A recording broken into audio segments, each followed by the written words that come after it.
When you really can tap into the raw power of stem cells, what they can do is remarkable. And we started to see this in a study that we did on Alzheimer's. We had access to 200 patients with Alzheimer's, and I thought, we will see that the people with most advanced Alzheimer's have fewer stem cells in circulation, like we documented before. But what we saw was the reverse. What we saw is that the correlation was with systemic inflammation.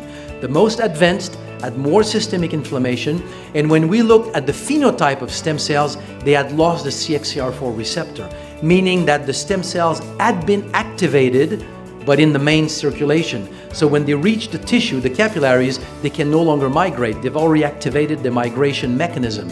So they're there in the blood, but they cannot participate to repair.